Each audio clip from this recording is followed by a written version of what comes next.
Dawn's chill still clings to the empty street when the sudden shriek of brakes shatters the silence. A stark beam from the patrol car's spotlight pins Kayla Bryant's worn sedan in place as Officer Daniels steps out, his jaw-tight eyes narrowing. Without warning, he strides to her window and barks, "License and registration now." Kayla's chest tightens. She's done nothing wrong. Her fingers tremble as she lowers the glass. The air crackles with tension, a single word unspoken but understood suspicion. This isn't routine, it's racism in action. In that heartbeat, Kayla realizes the badge she holds her ticket to the story won't protect her skin. Call to action. If you've ever faced injustice or want to see true power reversed, comment below and share your thoughts. Don't forget to subscribe and hit the bell so you don't miss the next gripping chapter of Kayla's journey. Officer Daniels draped his forearm across the patrol car's hood, the staccato pulse of red and blue lights, painting his uniform in alternating hues. His nostrils flared as if Kayla's dark hair and confident posture somehow threatened him. Across from him, Kayla Bryant felt the weight of the moment press in the way his eyes tracked her every move, the way the night whispered that here she was different. Not a seasoned journalist chasing a story, but simply another black woman to be put in her place. "Ma'am," he repeated, voice low and clipped. "I need those documents now." He held out his hand, rigid. Kayla's pulse thundered in her ears. She reached slowly for her glove compartment, sliding open the latch with deliberate calm. The camera's point of view tightened on her hand, steady despite the tremor in her fingertips as she lifted her press badge into the spotlight. For a split second, his gaze flickered to the badge, then darted away. "Press really?" The venom in his tone made it clear he believed her credentials meant nothing. "I don't care about your job," he snarled. "I care about the law." Kayla inhaled, forcing her voice to remain steady. "Officer, I've done nothing wrong. I'm legally parked." He snorted. "Legally parked, legally black," he muttered under his breath. His words hit Kayla like ice water. The hidden microphone on her collar recorded every syllable. The tension swelled the streetlights, the distant hum of the city, her own rattled heartbeat. "Step out of the vehicle," Daniels ordered, tone cold. Kayla paused, then unlatched her door with measured movements. Her press pass glinted in the patrol lights as she rose to her feet. The officer's hand hovered near his holster, a silent threat. Still, Kayla held her ground. "As a journalist, I have every right to record police encounters," she said, switching off the camera to display her phone. "I'm not resisting." He leaned in closer, invading her space. "Phone's off. Now." Kayla's mind raced. Follow procedure, she told herself. Backing down now would validate his bias. She took a breath. "Officer, I'm not doing anything illegal. If you want my license, it's here." He snatched her driver's license from her hand, rifled through it, then dropped it on the hood. "Get back in the car." As she slid inside, Kayla's thoughts flashed to every story she'd covered, every injustice she'd witnessed from behind a byline. Never had she been the subject. Now she felt the sting of her own vulnerability. Inside her car, she sat tall, hands on the wheel. The camera caught the brief tremble in her jaw. Daniels retreated to his patrol car, scanning over the documents without urgency. Kayla flicked on her phone's recording function again, determined to capture the truth. Minutes stretched into an eternity. The city around them stirred to life, distant horns, the soft glow of storefronts. But on this side street, time was frozen in that tense standoff. Daniels finally closed her file, slammed it shut, and stepped back. Without a word, he walked to the driver's side door, unlocked it, and gestured brusquely. "You're free to go." Kayla exhaled a wisp of breath in the cold air. She drove away, slowly, lights off mind, replaying everything that had just happened. The shot shifted to her taillights, fading into the dawn mist. As the city swallowed her silhouette, Kayla's inner voice resolved this encounter would not be buried. It would be exposed, dissected, understood. The story didn't end here. It was only beginning. The morning light arced over the horizon, drenching the street in pale gold as Kayla Bryant's press badge lay splayed across the patrol car's hood, gleaming like a challenge. A thin mist curled around the wheels, softening the harsh glare of flashing lights. From inside her car, Kayla watched Officer Daniels through the windshield, his silhouette rigid against the rising sun. She lowered her window just enough to let the crisp air fill her lungs, steadying her nerves. I've covered headlines from D.C. to Detroit. Her voiceover began measured and hushed, but never felt endangered by my own government. Daniels snapped the badge up as if it burned him, his jaw tightening. He tumbled the plastic press credentials between his fingers, frowning at the embossed letters. Just another black face trying to play smart, he muttered under his breath. Kayla caught it. Her phone's tiny red recording light blinked defiantly. She clenched the wheel, careful to reveal only the edge of the device. A sudden click of a camera shutter echoed from a few feet away. Kayla's eyes flicked to a teenager standing on the sidewalk, phone-raised lens aimed right at them. He was one of those bystanders, unarmed, willing, and unexpectedly powerful witnesses whose footage could become evidence. Kayla offered the boy a quick nod. He nodded back and kept filming. Daniels cast a startled look toward the teen, then locked his glare back on Kayla. His fingers twitched near the holster, but she refused to look away. "Am I free to go?" she asked, her voice calm but firm, carrying the weight of that single question into the morning air. His hand jerked, snatching the badge aside. For a heartbeat, nothing moved. Then he snarled, "Get back in your car." Kayla pushed her door open and stepped out, arms raised in a gesture of compliance. She kept her tone even. "Officer, I'm not resisting. I want you to finish recording this properly." He waved her back with an abrupt flick of the wrist. Kayla retreated to the driver's side door, leaning half in, half out. The teenager's camera light blinked steadily in the background, capturing every cringe in Daniel's posture. Minutes dragged by. The world beyond the street awakened distant traffic, a shopkeeper sweeping his stoop, birds trading morning cries. But here time was suspended between prejudice and protocol. Finally, the officer snapped the badge shut in a small, plasticky sound. His expression was a mixture of irritation and grudging respect for the defiance he couldn't extinguish. "Drive," he said, voice low. Then, almost as an afterthought, "And don't think I won't pull you over again." Kayla slid into the seat, heart pounding. As she merged into traffic, she kept recording, her mind racing through priorities. Safety documentation, next steps. The teen on the sidewalk gave her a thumbs up before disappearing down a side street.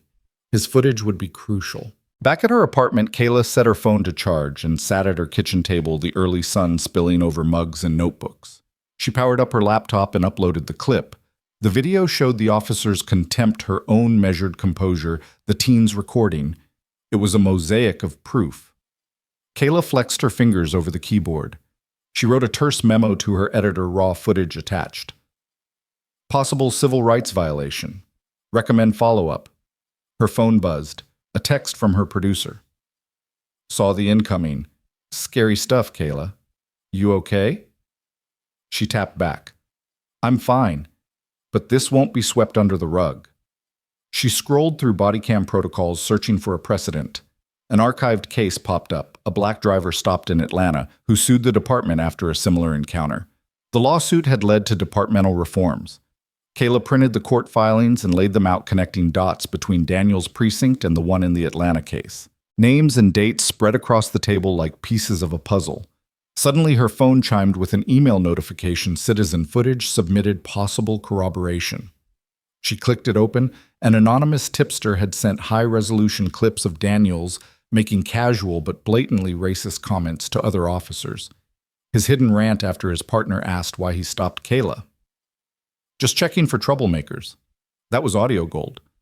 Kayla paused the login for her newspaper's internal archive and forwarded the tip to her secure inbox. Her mind flicked to the bigger picture. This wasn't just an isolated incident. It hinted at a culture of impunity.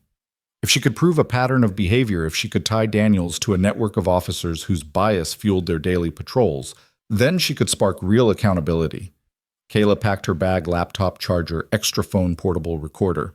She grabbed a bottle of water and rehearsed her plan.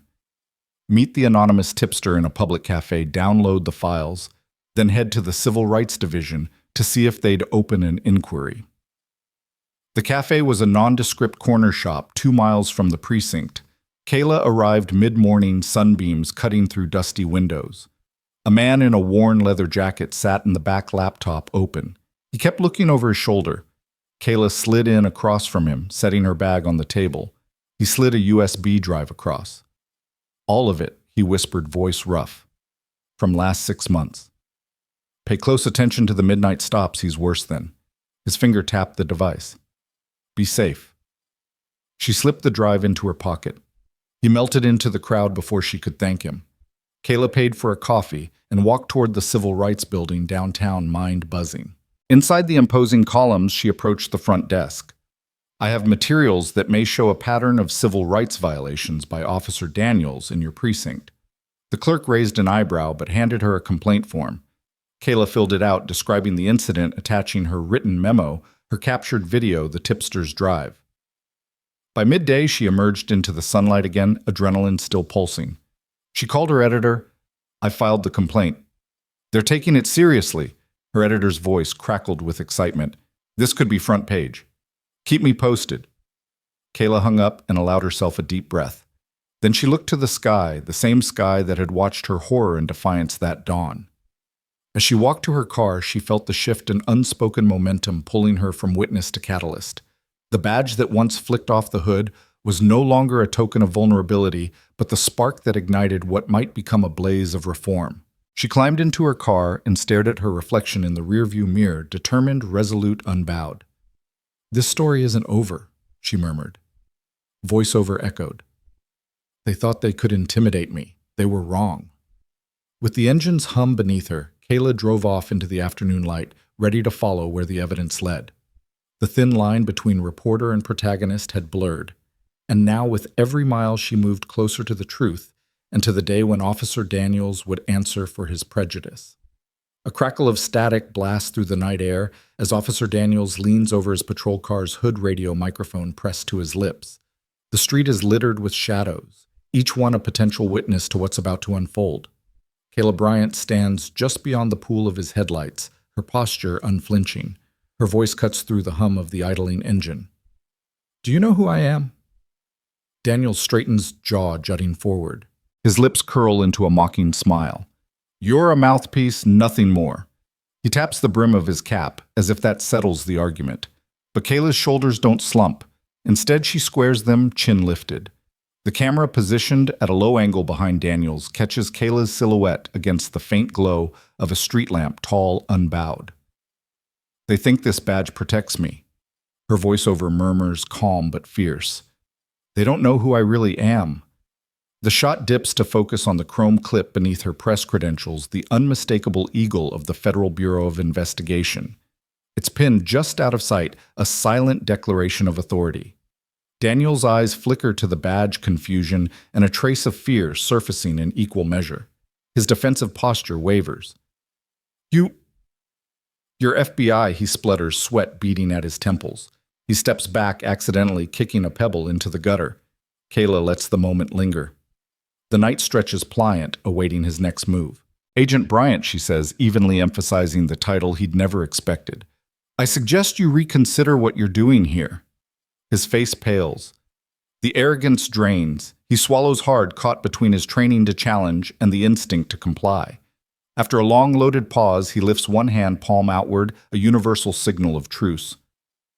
All right, he rasps. You can go. Kayla glances at her watch, then back to him. I expect a full report on this stop by tomorrow morning, and an apology to the citizen whose rights you violated. He nods once, wordlessly, then turns and strides back to his patrol car. Kayla watches the doors lock, the engine roar to life, the car recede into darkness. A lone red taillight winks and disappears around the corner. She exhales, the tension draining out of her body like air from a punctured tire.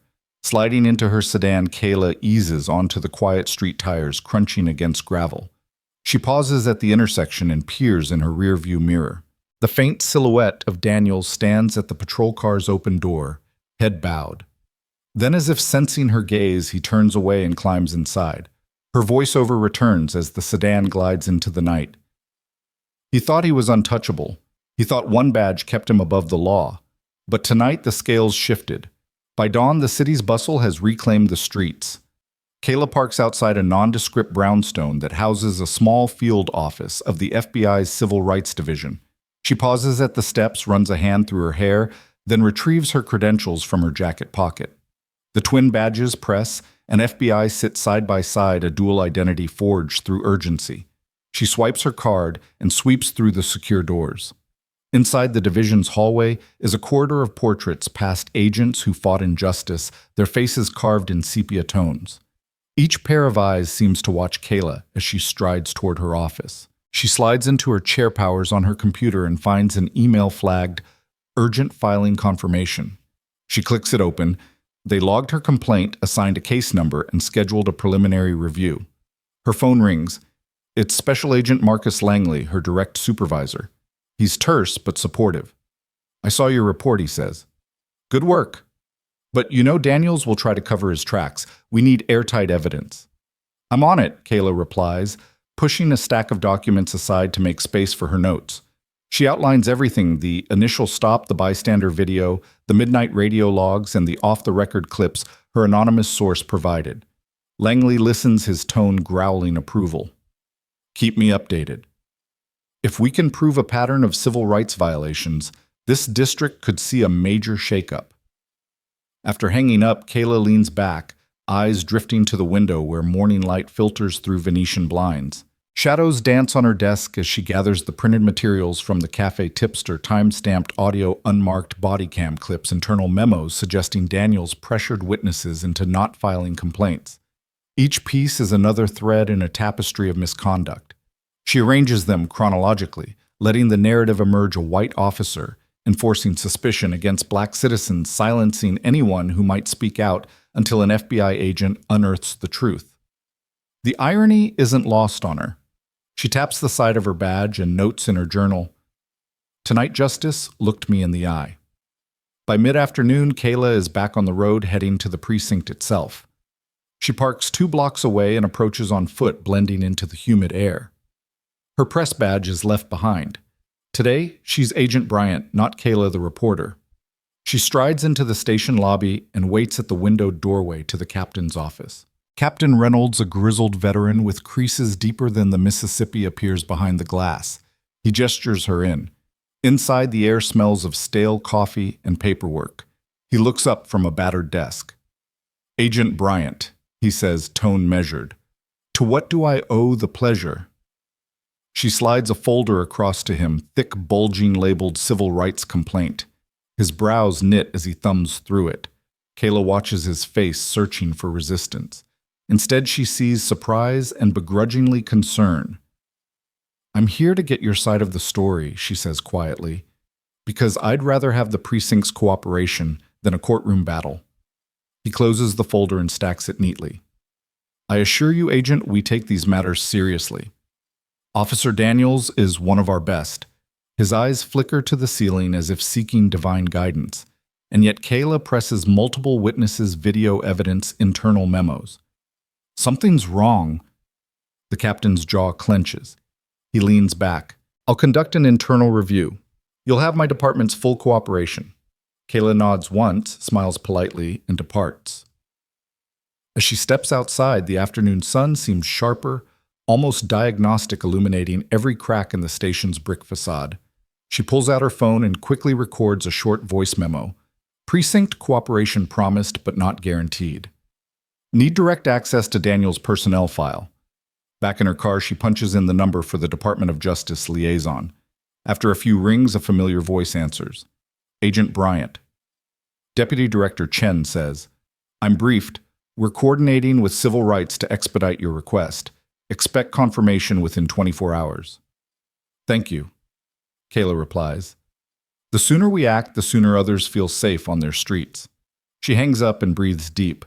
There's momentum now, a cascade that began with a single traffic stop and has swelled into a federal investigation. Kayla's phone buzzes with an alert, her editor sending a link to the uploaded footage already circulating on social media. Comments flood in, outrage, solidarity. Fear. She lets the notifications pile up unread. As dusk descends, Kayla returns to her apartment, weary but resolute.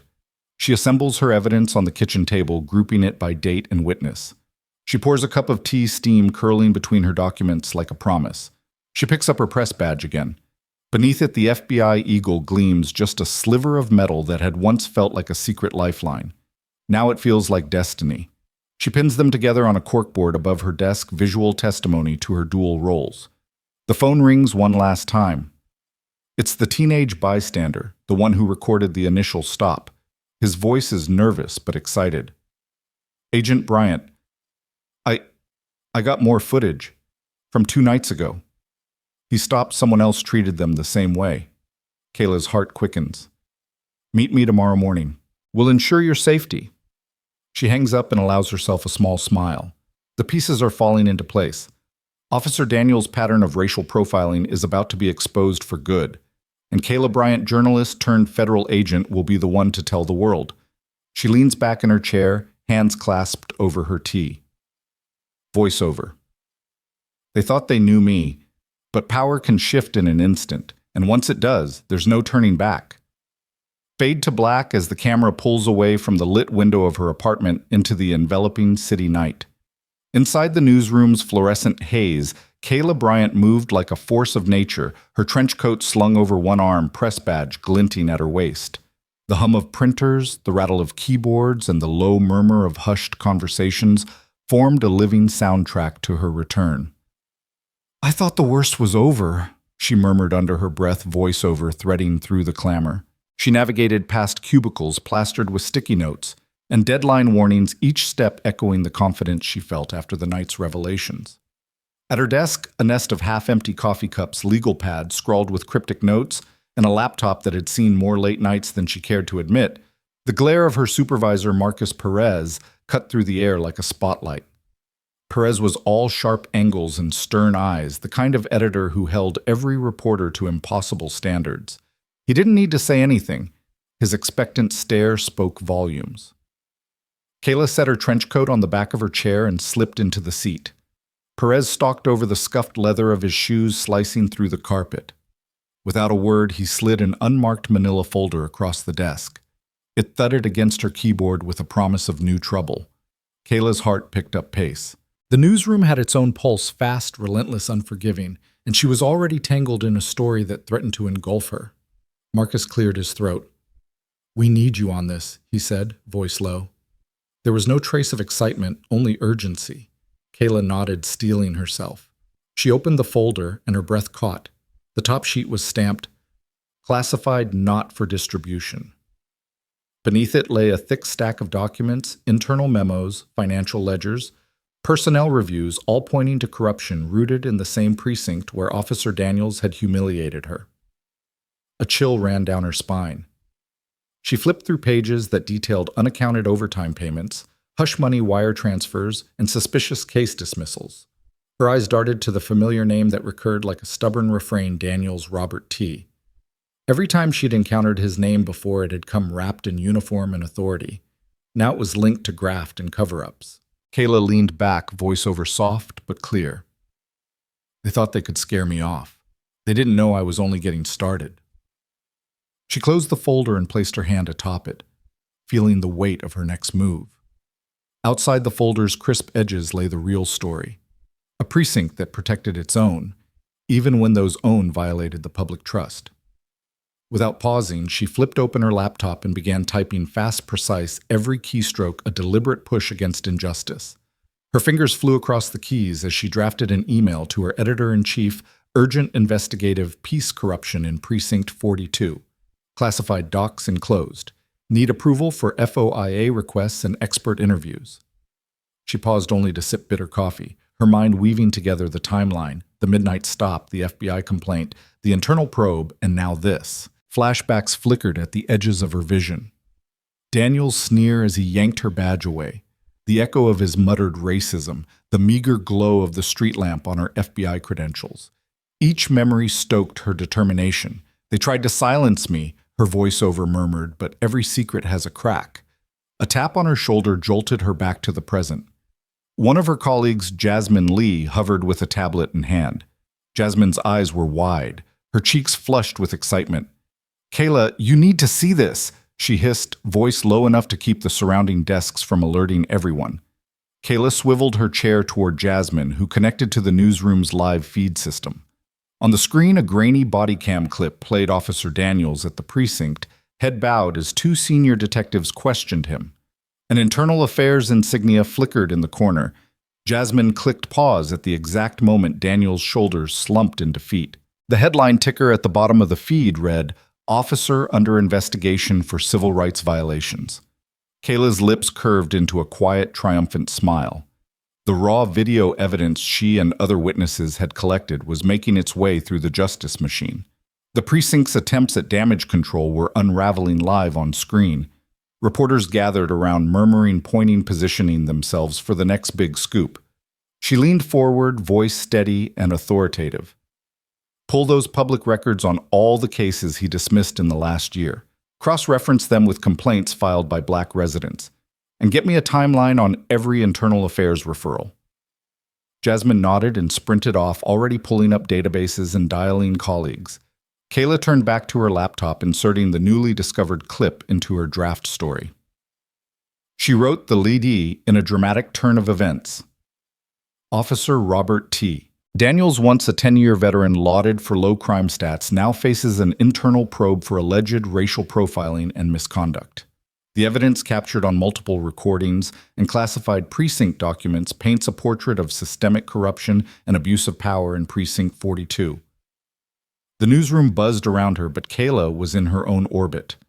Her screen displayed the story taking shape, background on Daniel's promotions, eyewitness accounts, legal context on civil rights statutes, and her own analysis as both journalist and FBI agent.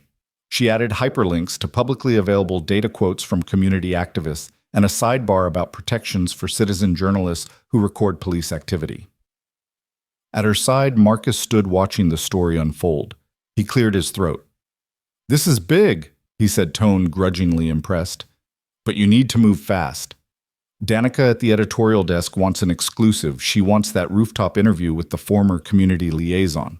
And legal wants us to vet every fact right now." He tapped the folder on her desk. "Be smart."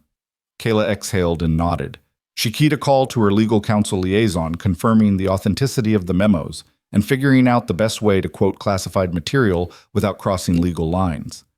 Then she reached out to Danica Howell, the veteran reporter who knew every courthouse in the state, to set up the interview. She drafted questions in her head. Did you ever witness Daniel's misconduct? How did administrators respond? What pressure did they face to keep him in good standing? As the afternoon wore on, Kayla's story grew from a skeleton of accusations into a living narrative of abuse and accountability. She wove in her own experience how a routine traffic stop revealed systemic racism and kicked open the door to this larger investigation. Her voiceover returned in intermittent lines, anchoring the story with personal stakes. I didn't set out to be the story. But when justice demands a witness, silence is no longer an option. By early evening, the newsroom's lights dimmed slightly as twilight seeped through the windows.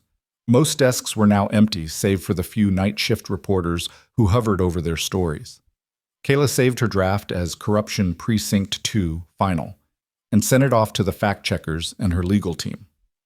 She leaned back in her chair, exhaustion softening the edges of her alertness. The soft ring of her phone signaled an incoming message, an encrypted text from Special Agent Langley. She opened it. DOJ Liaison confirms your request. Expect file access tomorrow. Keep digging. She allowed herself a small, satisfied smile. From the moment she'd been humiliated on that deserted street, every step had led here, uncovering deeper truths, rallying witnesses, and harnessing the power of both journalism and federal authority. Marcus approached once more, flicking off the overhead light. Great work today, Kayla. Get some rest. We go live first thing. Kayla closed her laptop, stacked the folders, and hung her coat back on its hook. As she stood, voiceover whispered, Chapter 4 may end at sunset, but tomorrow the dawn brings accountability. She walked toward the newsroom exit, the echo of her heels punctuating each stride. Behind her, the glow of her computer screen illuminated a single line at the top of the draft, Justice Can't Be Bought. And tonight the ledger is balanced. The door clicked shut, and Kayla's silhouette slipped into the gathering night, where the next phase of her story, one of reform, retribution, and enduring hope, awaited. Night had settled over Washington in a cloak of silence, but inside the FBI headquarters, the corridors thrummed with quiet urgency. Kayla Bryant moved down the marble-lined hallway, her footsteps muffled against the plush carpet. The overhead lights cast cool pools of illumination, making the brass door handles and polished floors gleam like whispered promises of justice. Clutched in her hand was the dossier she had compiled: witness statements, video transcripts, internal memos, and financial ledgers, all pointing to a pattern of abuse by Officer Robert Daniels. Her voiceover cut through the hush as she approached the security checkpoint. "Tonight I'm no longer just a reporter." She whispered the words, a confession to the shadows. She lifted her FBI credentials, once hidden beneath her press badge, and swiped them through the reader. A green light blinked and the doors slid open with a soft hiss. Inside the Civil Rights Division lobby was a study in restrained power, dark wood paneling, glass-framed commendations, and a single bronze seal embedded in the floor. Kayla's boots echoed as she ascended the grand staircase to the director's suite. Each step felt like a heartbeat pulsing in time with her resolution. She reached the top landing and paused, smoothing her jacket. Ahead, a frosted glass door bore the words, "Director, Civil Rights Division." She squared her shoulders and pushed it open.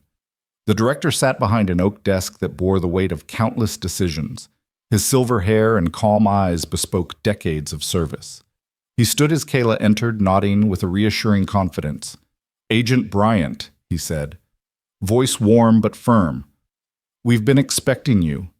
Kayla returned his nod and laid the dossier on his desk.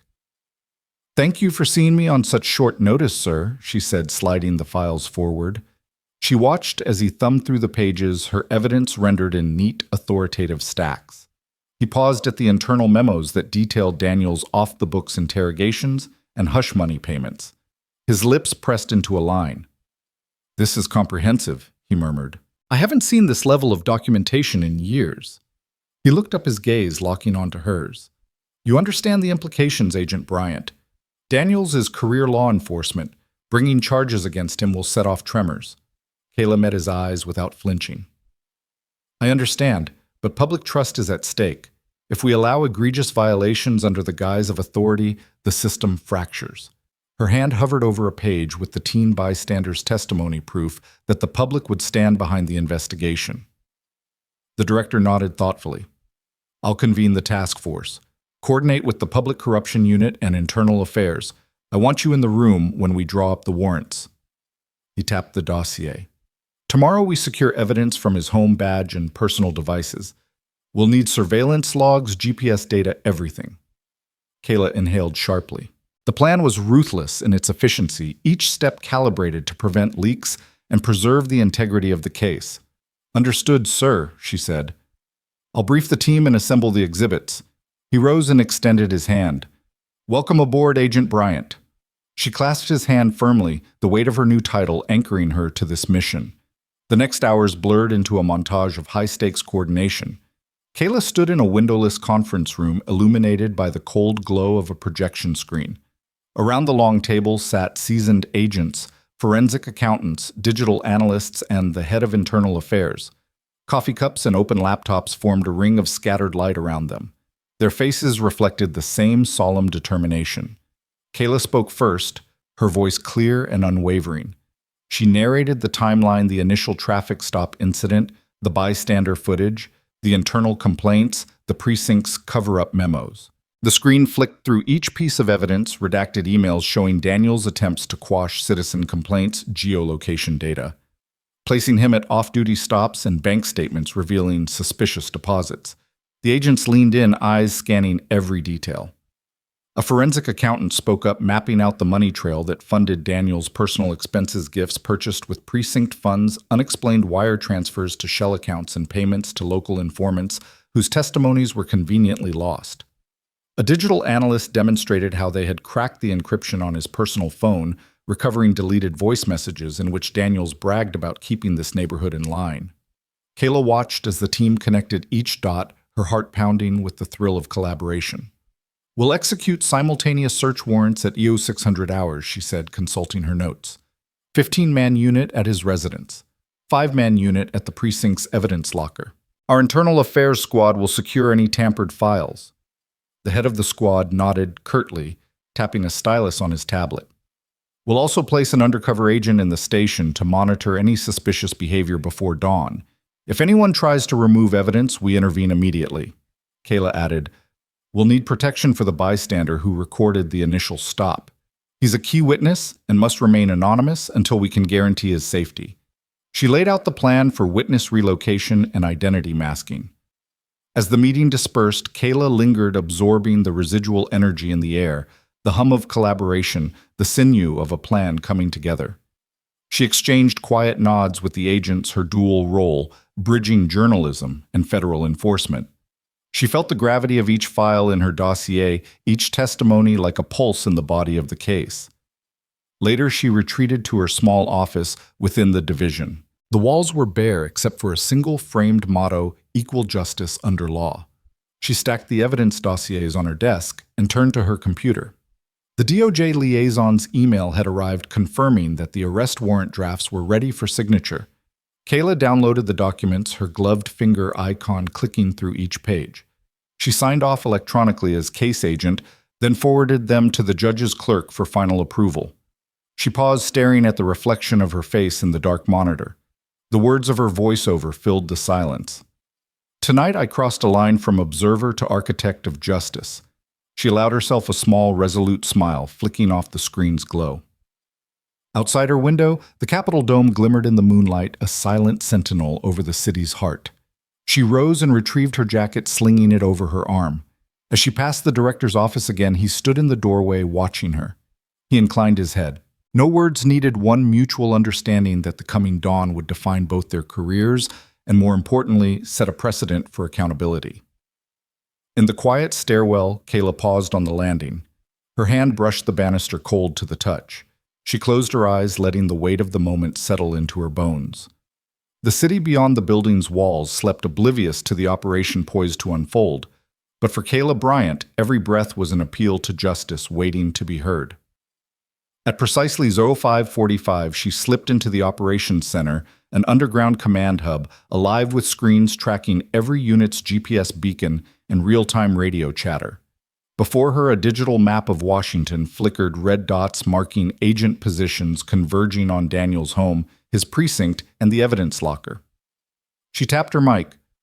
"All units confirm readiness. Move on my mark." One by one, affirmative tones crackled.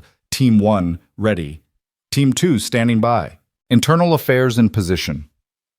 The murmurs grew into a crescendo of steely resolve.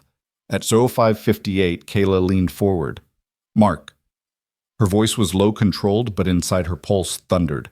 Over the radio, the orchestrated movement began, car doors slamming, boots on pavement, hushed commands.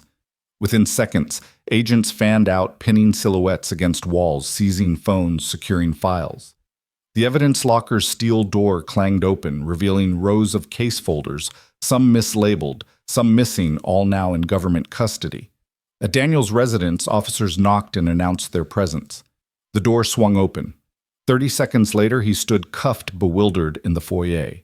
Agents escorted him past stunned neighbors. Each step echoed the weight of consequences long overdue.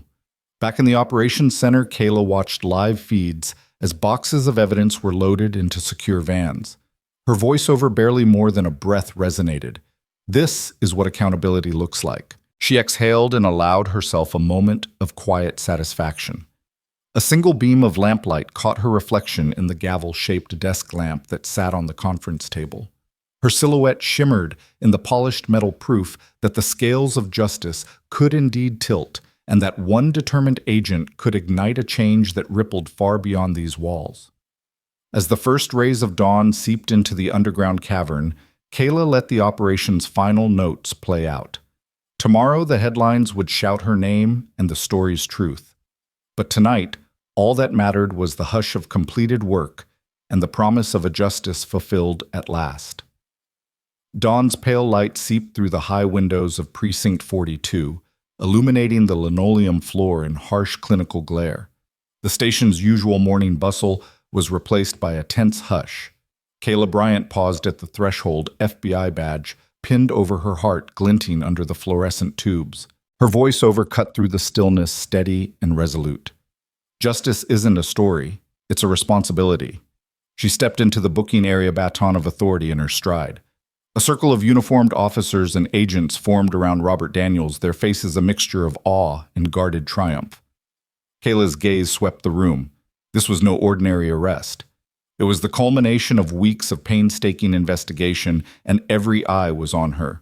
She had gone from bylined reporter to federal agent, crossing a line few dared to tread. Now she stood at the center of it, unwavering. Daniels, once a pillar of the precinct, sat on the metal bench in faded blue handcuffs. His uniform was rumpled, his tie undone, eyes wide with a stark realization the power he had wielded so freely was gone. No glittering badge now to shield his arrogance. Instead, his shoulders slumped beneath the weight of consequences. A flashback superimposed on the scene replayed his earlier sneer, the contemptuous curl of his lip as he dismissed Kayla's credentials, the venom in his muttered mouthpiece insult. That memory dissolved as Kayla stepped forward. She flipped open her small notebook, its pages marked with neat, precise lines. The familiar sound of paper fanning out echoed softly. Her voice rang out calm yet firm.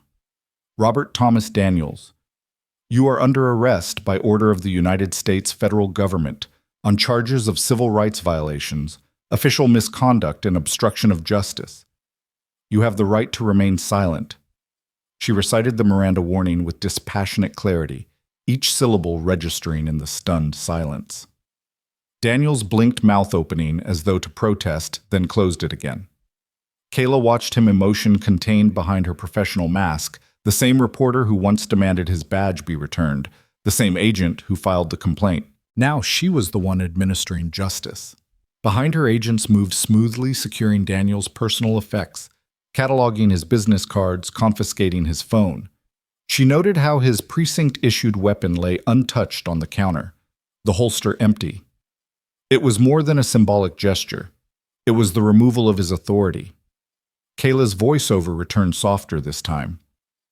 Every tool he used against the innocent is now evidence against him. As the paperwork mounted, Daniels' eyes darted around the room, searching for an escape that wasn't there. The agents led him through the side door into an interrogation room.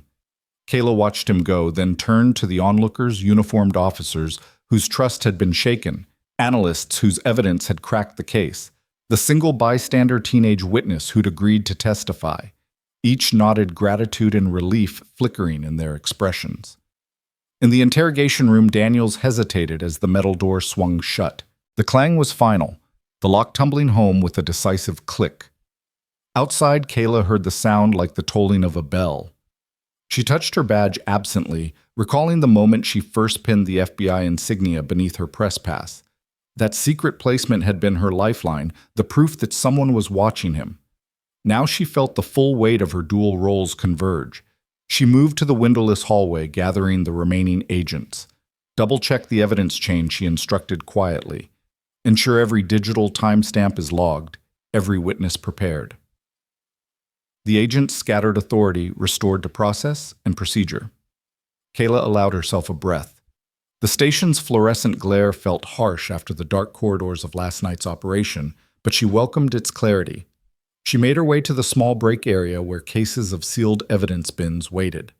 A forensic technician unpacked a box labeled Exhibit A audio transcripts, passing Kayla 2 thumb drives. She secured them in her evidence pouch. Then came Exhibit B, financial records printouts of wire transfers and credit card statements.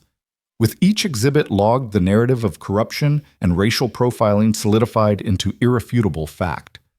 Across the corridor, the precinct's original complaint log sat on a dull metal counter stained with coffee rings. Kayla opened it and traced her finger down the line where her own typed report began. Other entries followed, anonymous complaints from citizens' internal notes of ignored grievances. She photographed the log pages with her phone, ensuring the chain of custody would include these overlooked voices. Her phone buzzed. A text from Special Agent Marcus Langley. Congratulations. Case is sealed for federal prosecution. Press release scheduled. Kayla smiled, a brief, genuine curve of relief. She wrote back, "Thank you. Preparing statement now." Moments later, the precinct's public information officer approached, his notebook open. He cleared his throat. "Agent Bryant, the chief, will issue a statement at noon. Would you like to read it or provide your own?" Kayla considered his offer. As a reporter, she knew how to craft words that moved hearts. As an agent, she knew how to wield language to enforce accountability. She tilted her head, her smile purposeful. "I'll read my own. It's important the community hears directly from the case agent." They agreed on the small conference room off the lobby. Kayla straightened her jacket and adjusted her tie, her reporter instincts surfacing in the crisp arrangement of her attire. She checked the mirror behind the glass eyes, clear shoulders squared, voice controlled. Justice demanded not just action, but transparency. At noon, a handful of local reporters filed in, cameras clicking. Kayla took a seat at the head of the table. The PIO stepped aside. Kayla opened her notebook. The room hushed. She looked at each lens in turn, acknowledging the community's right to witness their own redemption. Her voice was firm, unwavering. Today, the Federal Bureau of Investigation, in conjunction with Internal Affairs and the United States Attorney's Office, executed a lawful arrest of Officer Robert Thomas Daniels. He is charged with violating the civil rights of multiple citizens through racial profiling, abuse of authority, and obstruction of justice. This action reflects our unwavering commitment to uphold the Constitution and protect the rights of every individual, regardless of race or status. We thank the courageous witnesses whose recordings and testimony made this possible, and we assure the community that no person, uniformed or otherwise, is above the law. She closed her notebook. The reporters scribbled furiously, cameras flashing in rapid staccato. Questions erupted, requests for interviews with witnesses, demands for comment from community leaders, inquiries about future policy changes. Kayla fielded them with practiced ease, her dual identity lending weight to every answer. Afterwards, as the last microphone snapped shut, she gathered her things. Standing in the hallway, she allowed herself one lingering moment of reflection. The gavel-shaped desk lamp from last night's operations flickered in her mind, its gleam now mirrored in her own eyes. The precinct doors behind her would open soon to a community grappling with betrayal and hope. Kayla Bryant straightened her posture and stepped into the bright lobby. The press pack trailed behind, voices rising and falling like waves. She guided them toward the exit, offering a final statement. "We encourage anyone with additional information to come forward. Together we build trust through transparency."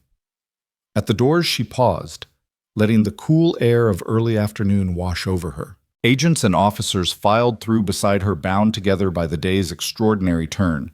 She reached into her jacket pocket and touched her press badge, once her shield as a journalist, now an emblem of her oath as an agent. As she exited onto the street, the station's facade receded behind her. The city pulsed with life, commuters, students, families, unaware that on this dawn justice had walked through their precinct halls and emerged victorious. Kayla lifted her chin, eyes focused on the horizon. The road ahead was long, fraught with new challenges. But today proved one truth. When responsibility is embraced, justice isn't just written, it's served. The courtroom was hushed as the late morning sun slanted through tall windows, illuminating motes of dust that drifted in the air. Sketch artists bent over their pads, capturing Kayla Bryant in crisp charcoal lines, no longer a byline chasing reporter, but the lead federal prosecutor in the people of the United States versus Robert Thomas Daniels. The packed gallery leaned forward, the public's eyes fixed on her every move. Kayla rose from her chair and approached the witness stand, her FBI badge clipped discreetly beneath the lapel of her charcoal gray suit jacket. Her voiceover, calm and measured, floated through the cinematic stillness. All the world saw was a racist cop. I saw evidence. Each word carried the weight of her dual roles, observer and enforcer, melding into a single determination. The judge, a stern figure robed in black, tapped his gavel once. The heavy crack echoed, demanding order and attention. Kayla's heels clicked against the polished wood floor as she ascended the few steps to the stand.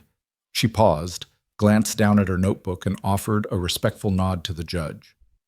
"Good morning, Your Honor," she said, her tone unwavering. Then she turned slightly to face the jury. "Members of the jury." She began, her voice steady today. "I will demonstrate how Officer Robert Daniels systematically violated the civil rights of Miss Kayla Bryant and countless others under the color of law." She opened her notebook and laid out the timeline. On the morning of June 18th, Miss Bryant was legally parked, minding her own business, when Officer Daniels initiated a traffic stop without probable cause. Despite presenting valid credentials, her press badge followed by an FBI insignia, he proceeded with undue aggression, hand hovering near his weapon, and uttered racially charged remarks. He then accessed her personal information illegally and detained her in a manner unbecoming and unlawful. As she spoke, the courtroom feed cut to a muted flashback, Daniel's red and blue lights flaring in the pre-dawn mist. Kayla's trembling fingers on the wheel, the badge flashed and yanked aside. The jury watched the silent reenactment, the teen bystander's phone capturing Daniel's muttered, "Just another black face," and Kayla's calm but firm demand, "Am I free to go?" The image of Daniels retreating in confusion played next, and the fading taillights skidding away. Kayla closed the notebook gently and looked up. That single encounter was the spark that revealed a pattern of unchecked bias.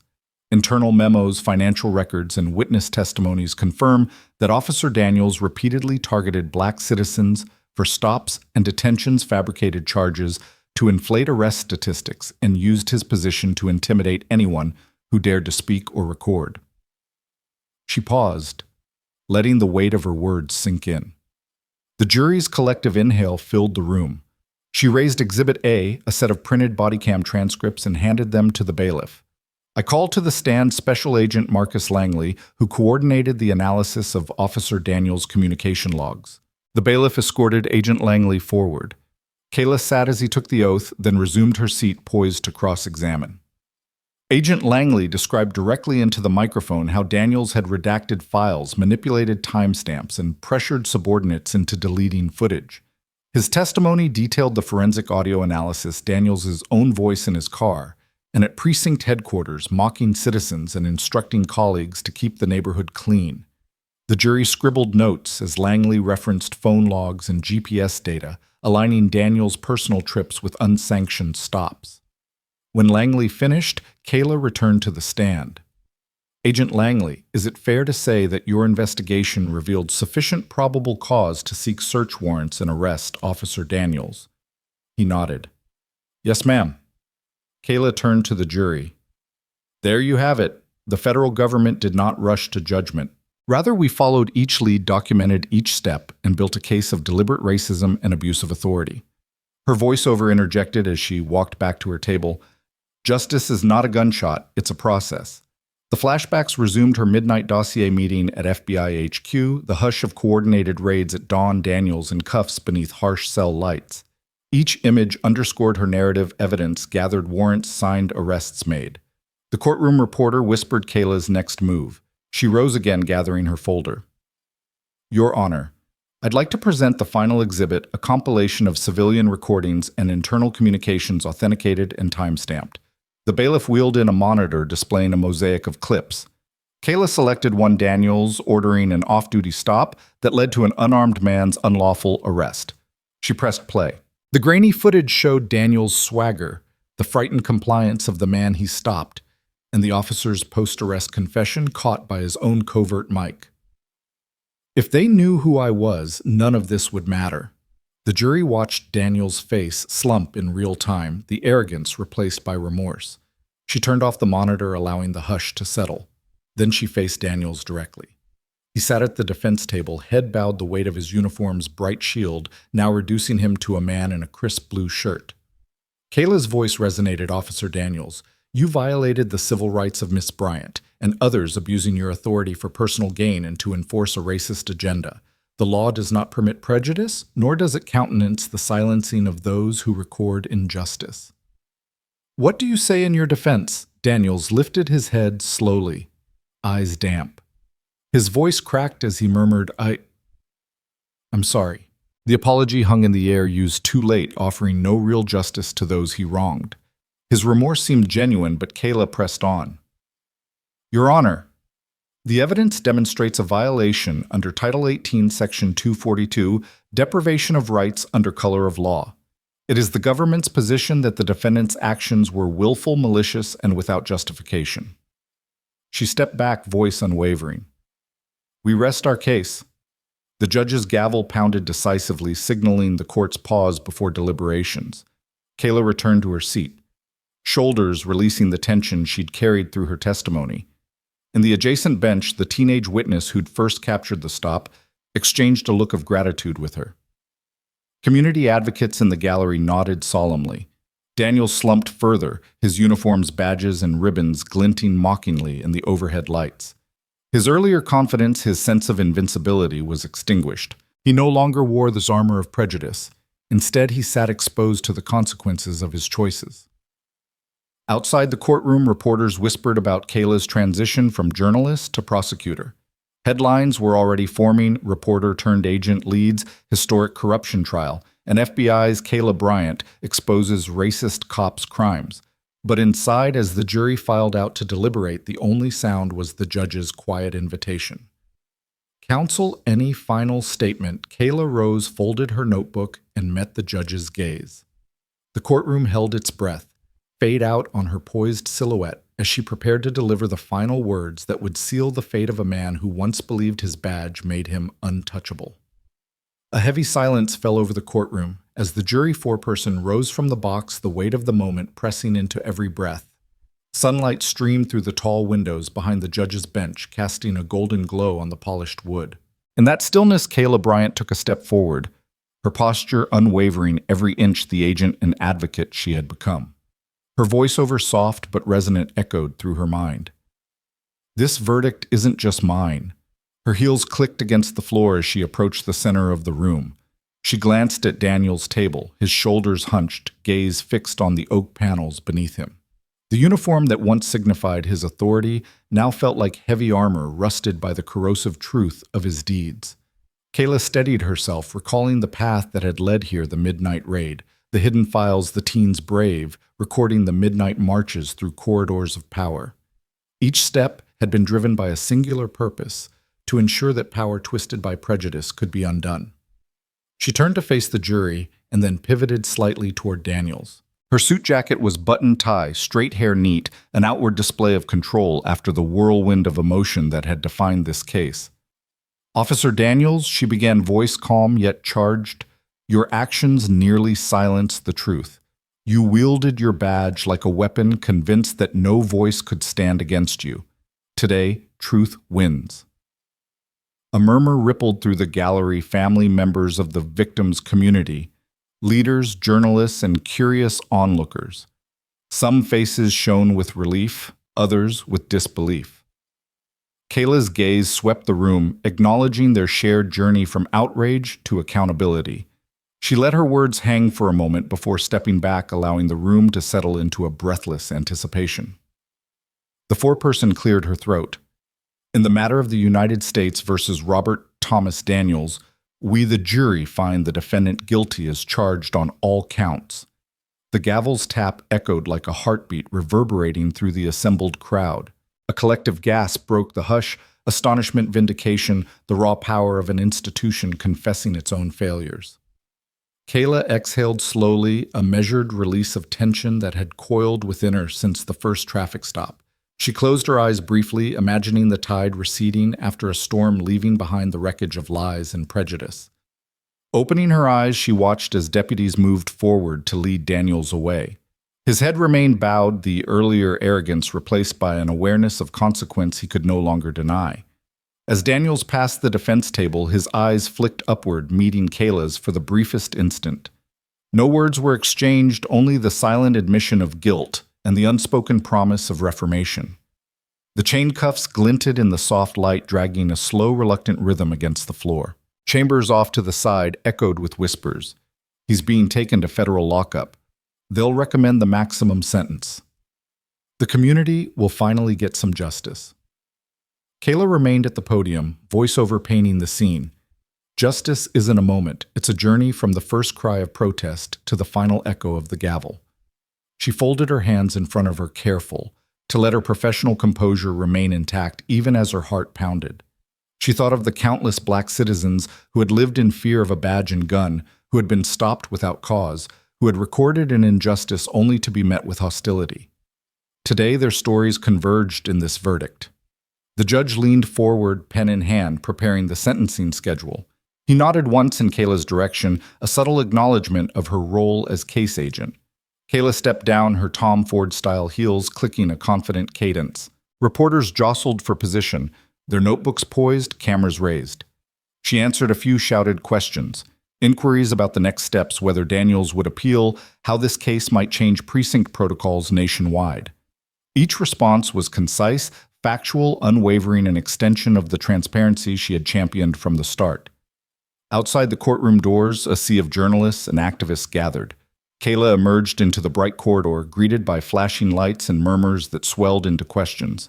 She kept her composure, smiling warmly, yet firmly steering the press toward the official statement she had prepared. Today's verdict is a testament to the courage of witnesses, the diligence of investigators, and the enduring belief that no one is above the law.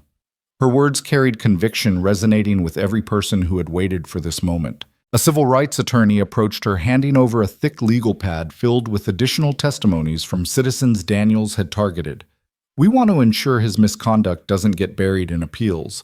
Kayla nodded, slipping the pad into her satchel. "We'll include these in our sentencing recommendations," she assured him. "This case will be a model for future prosecutions of civil rights violations." Later in the precinct parking lot, Kayla paused by her car. The sun had shifted, painting the building's facade in dusky hues. She retrieved her press badge from her jacket pocket and held it up, feeling the engraved letters beneath her fingertips. Then she felt the cool metal of her FBI badge underneath, a reminder that her story had begun as a reporter and evolved into a mission of enforcement. Her phone buzzed with a message from her editor: "Incredible work. Front page headline ready. Thank you for your courage." Kayla typed back, "Just doing my job." She slipped the phone into her pocket and leaned against the car, watching police officers escort citizens through the precinct's steps, many of them offering nods of respect as they recognized the significance of today's outcome. The city's evening traffic hummed around her, unaware of the small revolution that had just taken place behind closed doors. Kayla closed her eyes, voiceover threading through her reflection. When the scales tip back toward balance, it's not a victory for one, it's a victory for all who believe in equality. She opened her eyes and inhaled the humid air, each breath a testament to the power of truth and the endurance of justice. The gavel's last echo still resonated in her mind as she slid into the driver's seat. She started the engine and glanced at the dashboard clock, 5:13 p.m. The day had been long, but a profound sense of closure settled over her. She pulled away from the lot, the precinct receding behind her like a chapter closing in an unfinished book. Her voiceover offered a final reflection as the city lights flickered to life. In every corner where prejudice has thrived, there are those who stand up, who refuse to remain silent. This verdict isn't just an end, it's the promise of countless tomorrows where justice truly belongs to everyone. And as Kayla drove into the evening glow, the road ahead shimmered with possibility, proof that when courage meets accountability, even the weightiest chains can be broken, and the echo of the gavel can herald the dawn of a fairer world. The glow of televisions in living rooms, offices, and newsroom control rooms around the globe flickered in unison with the same breaking headline: "Reporter becomes FBI Director." The banner scrolled in vibrant red and white, punctuated by clips of Kayla Bryant stepping to a podium beneath the seal of the Bureau. In London, in Johannesburg, and Tokyo, viewers paused mid-sip of coffee or mid-typing at their desks, mesmerized by the image of a black woman, once a tenacious local reporter, now at the helm of America's premier law enforcement agency. Back in Washington, the press briefing room thrummed with anticipation. More than 100 journalists squeezed into the narrow space, cameras poised, notepads at the ready, microphones angled toward the lectern. Flashbulbs popped like distant fireworks. A hush fell as Kayla Bryant emerged from the side door, her silhouette framed by the ornate molding and the imposing FBI seal overhead. She wore a tailored navy suit, the golden eagle of her new rank gleaming on her collar. Her press badge was nowhere in sight. This was no longer about journalism. This was about mission. "I never sought power." Kayla began, her voice steady and clear, resonating through the hush. "I sought justice." The words echoed the same conviction that had driven her from that deserted side street through the halls of the Civil Rights Division up into the courtroom drama and now to the ultimate office in the Bureau. Reporters scribbled the line verbatim, cameras swung to catch the small, resolute curve of her lips. Behind her, a large screen flickered to life, cutting through the swelling applause. Kayla stepped aside, allowing the montage to begin. The first clip showed her stride into a community center in Atlanta, shaking hands with local leaders. as she listened to their concerns about discriminatory policing. Next came footage of her in Memphis, sleeves rolled up, reviewing body camera footage with field agents to identify officers who needed retraining. Then Chicago, where she laid the cornerstone for a new Civil Rights Task Force office, planting a small flag bearing Justice First in the freshly poured cement. Each moment underscored her commitment, reform, accountability, healing. As the montage ended, Kayla returned to the podium. These images represent a promise to every community that the Bureau will no longer be a distant, unapproachable agency. We will be partners in justice.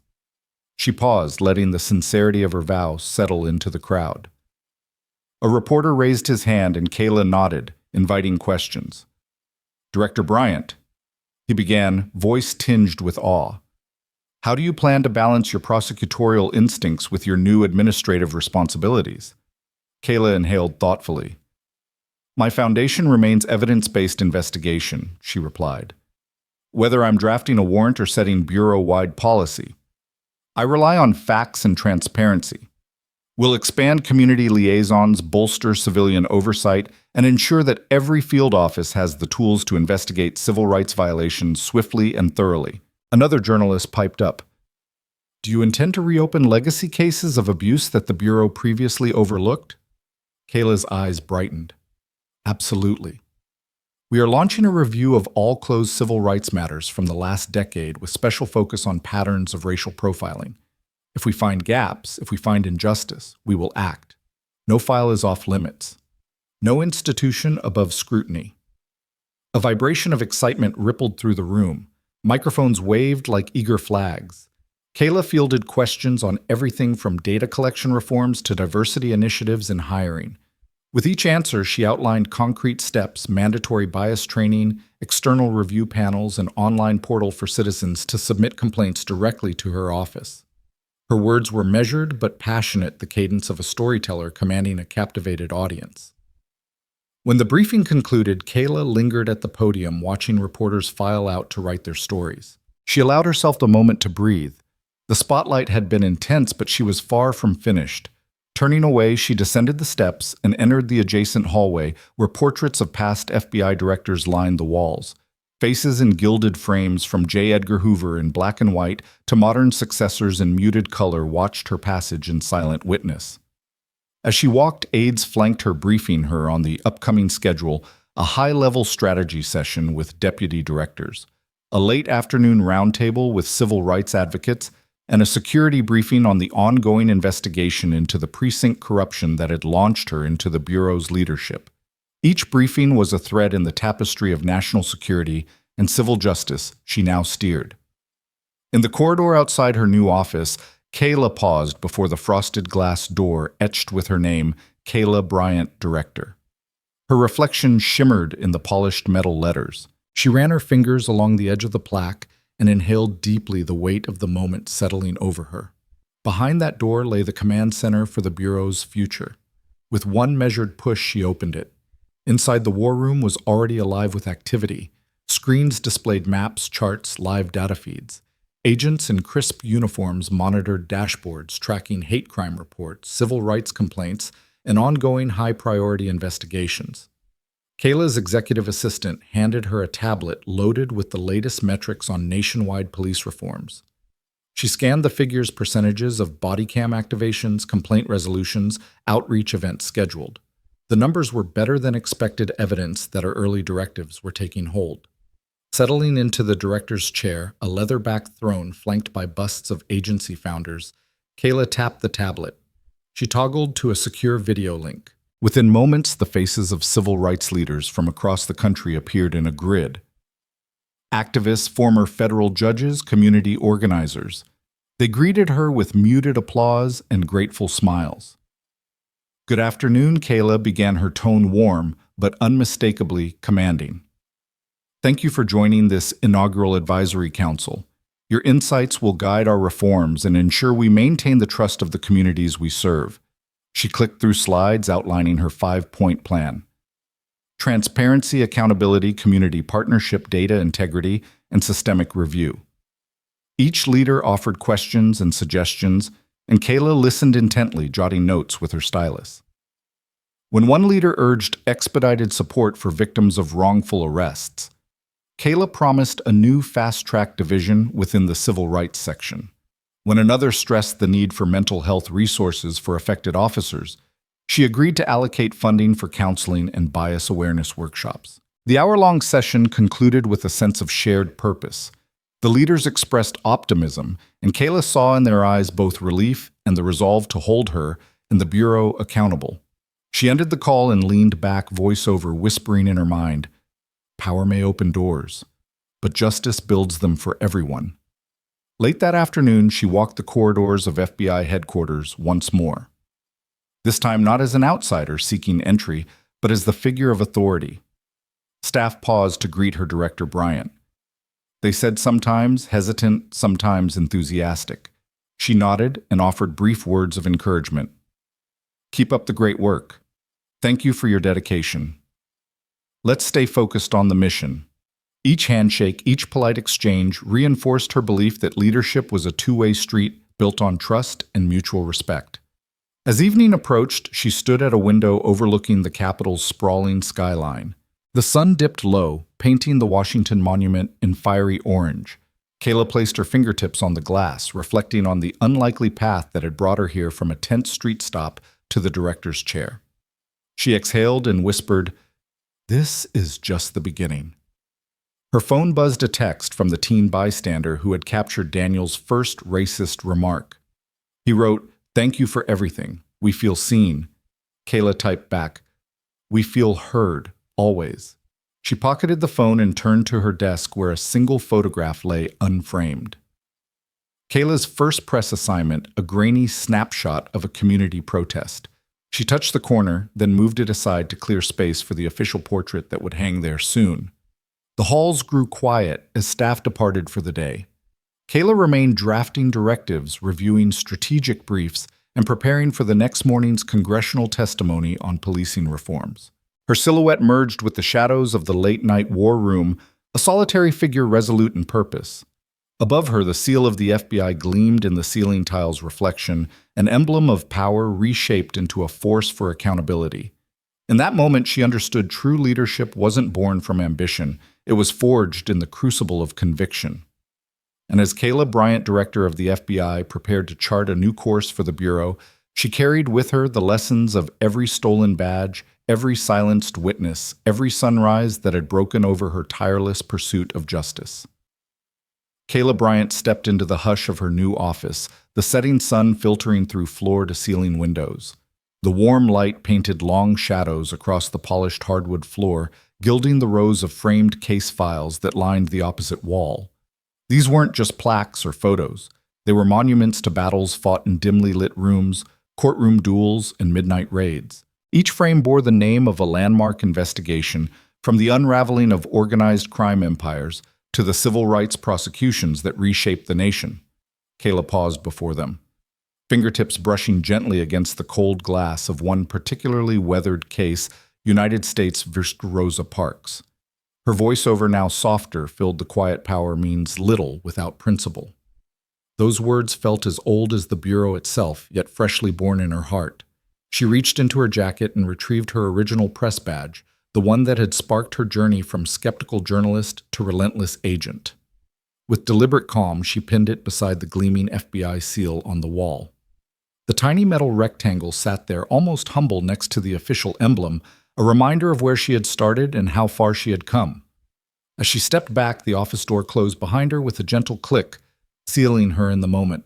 The camera, omniscient and unblinking, began to circle, capturing the subtle shift in Kayla's posture.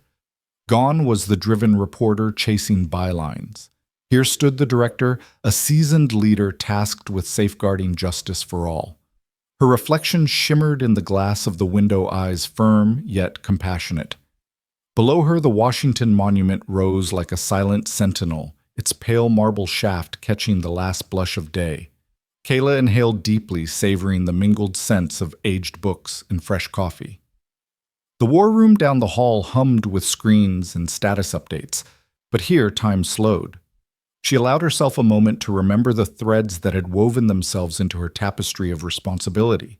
The frantic tap of Daniels's foot outside his precinct, The teen's trembling hand holding a phone, the midnight dossier handoff in a shadowed cafe, and every decision in between that had carried her from witness to architect of accountability.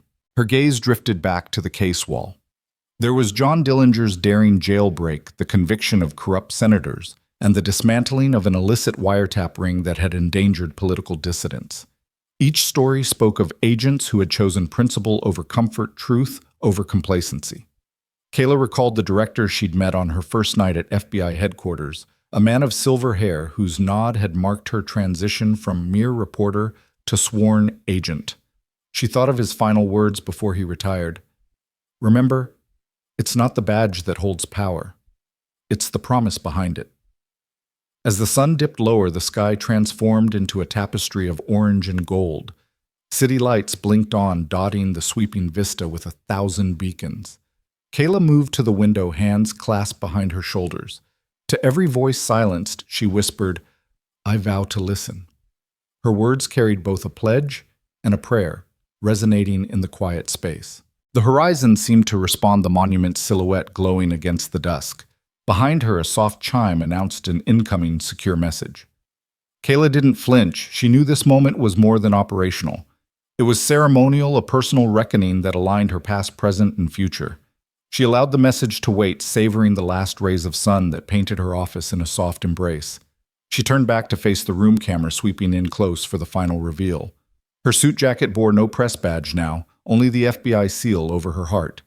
Yet pinned next to it on the wall, that little reporter's badge spoke louder than any title.